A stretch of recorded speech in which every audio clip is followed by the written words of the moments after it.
Isang mapagpalang araw po sa inyong lahat. Ako po muli si Brother April na muli niyong makakasama sa pag-aaral ng salita ng Diyos. And samahan niyo po uli ako. Um, ang ating pag-aaralan ay mula sa Romans 8:38, New Living Translation. And I am convinced that nothing can ever separate us from God's love, neither death nor life, neither angels nor demons, neither our fears for today, nor our worries about tomorrow, not even the powers of hell can separate us from God's love. Tayo po muna yung manalangin. Lord Jesus, maraming salamat sa araw na to. Sa pagkakataon na pinagkaloob niyo po uli na maghayag na magamit na mag-share ng iyong salita sa bawat isang mga nakikinig. Gamitin mo lang po ko ang aking labi na magsilbing gabay, paalala, encouragement sa iba mga nakikinig. And Lord, wala po akong magagawa kung wala ka sa aming buhay. Patuloy pangunahan at gabayan. In Jesus' name, Amen. And I titled this morning tilawak na No Greater Love. So, ngayon, we're still in the month of February and still we're in a love month. And last week, di ba, yung meron sineselebrate na Valentine's Day, ay may kita natin talaga na marami tayong makakita na sa social media, yung mga post ng mga nag-celebrate. And sa panahon ngayon,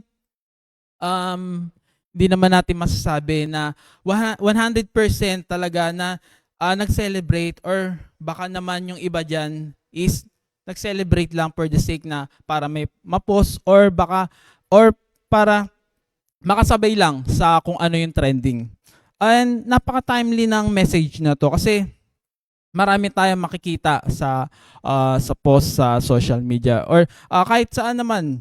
And especially sa mga kabataan ngayon na ayun nga, pag hindi makasabay sa uso or minsan pag wala silang gantong bagay, wala silang partner or mga GF or BF, parang katapusan na ng mundo sa kanila. And magkaroon man tayo ng ganun na lalo't minadali, hindi naman 100% na talagang panghabang buhay yon. And in this verse, nais kong i-emphasize na minsan naghahanap tayo ng love na walang kasiguraduhan sa mundong to kung tatagal ba or tunay. Na masyado minsan tayong focus sa kung ano yung temporary na makapagpapasaya sa atin na minsan or talagang dito sa mundong to is panandalian lang.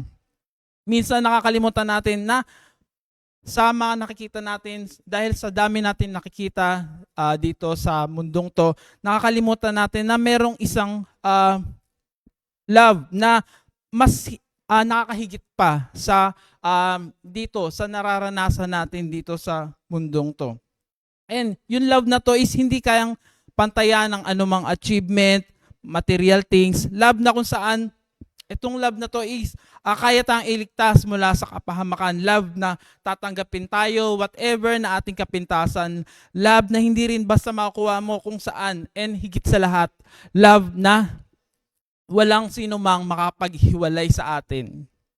And neither death, sabi nga sa verse, neither death, life, angels, demon. And kahit pa pinakamayaman or maimpluwensya na tao sa buong mundo is walang magagawa kapag and wala ring makapaghihiwalay. Saan ba natin ito makikita or mapipil? Walang iba kundi sa ating Panginoong Jesus. Di ba minsan, meron din tayong mga hinihiling. But at the same time, hindi lang niya kaya ibigay ang hinihiling. Pati yung buhay niya, kaya niya ring ibigay para sa atin. Kasi ganun niya tayo kamahal. And minsan, nagdadoubt tayo, nagdadalawang isip tayo, pinanghihinaan tayo ng loob kapag may dinaraanan tayong mga problema. And minsan pa nga, pag sobrang bigat na, inisip natin na mahal ba tayo ng Diyos? Or talaga bang may Diyos na tutulong or tumutulong sa atin? Ang sagot diyan, pag nandito tayo sa mundong ito, normal talaga na may mapagdadaanan tayong problema. And kung wala kang problema mapagdadaanan, ibig sabihin, yung mga tao lang na nasa mental, yung walang mga pinagdaraan ng problema. But sa atin na may kinikilalang tunay na Diyos, napakalaki ng advantage natin, lalo na yung yung may yung faith natin. And minsan, 'di ba, yung mga tao na walang Diyos sa kanilang buhay, sila na gumagawa ng paraan para masolusyonan yung mga problema nila. But ang ending, lalong gumugulo yung sitwasyon. Unlike tayo na nakakilala sa tunay na Diyos, yes, may madadaanan tayong problema. Same sa madadaanan ng mga tao sa labas. But, ayun nga, kapag kasama natin si Lord, napakalaki ng advantage natin kasi minsan, hindi lang minsan, yung akala natin na dead end na, yung akala natin na wala nang solusyon, yung akala natin na parang wala na. Pero si Lord, napakarami niya palang solusyon sa ating mga problema. And I wanna share some 3 key points of how God's love works in our lives. Number 1, He offers love without conditions or demands. And this kind of love na ating nararamdaman from God is not based on our actions or circumstances, but He loves us without limit or condition. Napakapalad natin kasi, alam niyo, hindi naman tayo karapat-dapat, pero grabe yung love ng ating Panginoon sa bawat isa sa atin. And hindi rin naman natin masasabi na no choice na si Lord sa atin. But talagang pinili niya tayo. Wala siyang, and ayun nga, pinili niya tayo, and sa mata niya is napaka-special ng bawat isa sa atin. Kung sa iba, may makita lang na kamalian, kapintasan, or imperfections, parang iba, di ba, pag mapansin nila to sa ibang tao, nato-turn off sila. Pero, ayun nga, sa harap ni Lord, tayo yung pinaka-perfect niyang, hindi man perfect sa tingin ng ibang tao, pero para kay Lord, talaga, tayo yung pinaka-best niyang creation. So, minsan, ayun nga, kung yung iba is, para nag-iiba yung tingin sa atin dahil sa ating mga kapintasan. Pero yun, hindi yung love ni Lord sa atin, hindi nagbabago. Ano man tingin sa atin na ibang tao, accepted niya tayo. Ano man mga kahinaan natin, but sa ating mga kahinaan, si Lord yung magsisilbing kalakasan natin. And sa ating pagiging yung iba na broken, si Lord yung kayang makapagbuo nito. And yung love nito, talagang hindi natin makikita dito sa paligid, kundi dito lang sa ating Panginoon. And alam nyo ba na kung iba wala tayong halaga sa kanila, but kay Lord, napakataas ng value natin na kumbaga kahit magkano na halaga is hindi kaya mapantayan yung tingin sa nating Panginoon. And number 2, nothing can separate us from His love once we let God. Nothing can separate us from His love. And once we let God na hawakan tayo and maging tagapanguna sa ating buhay, hayaan natin siyang kumilos sa ating buhay. I tell you na walang ibang bagay na makakapaghiwalay. Kahit na sino pa yan. Unless kung ikaw ang bibitaw. But kung hayaan mo na si Lord na maipadama sa atin, na maipa-experience na kahit ano pa man or kahit sino pa yan na gustong humarang, is hindi kayang lagpasan or hindi kayang talunin yung power na ating Panginoon. And yun nga yung power na to is syempre may kasamang love. And higit sa lahat, hindi siya gaya ng ibang mga nakikilala natin na si Lord ay yung 'di ba may mariring tayo na walang forever yun.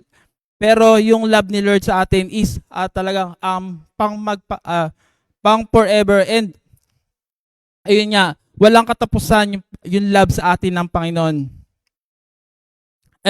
And isa na ring example dito na love sa atin na ating Panginoon is yung pagkamatay niya sa krus ng Kalbaryo, and nabuhay siya para sa atin, para tayo ay maligtas, para tubusin sa ating mga kasalanan.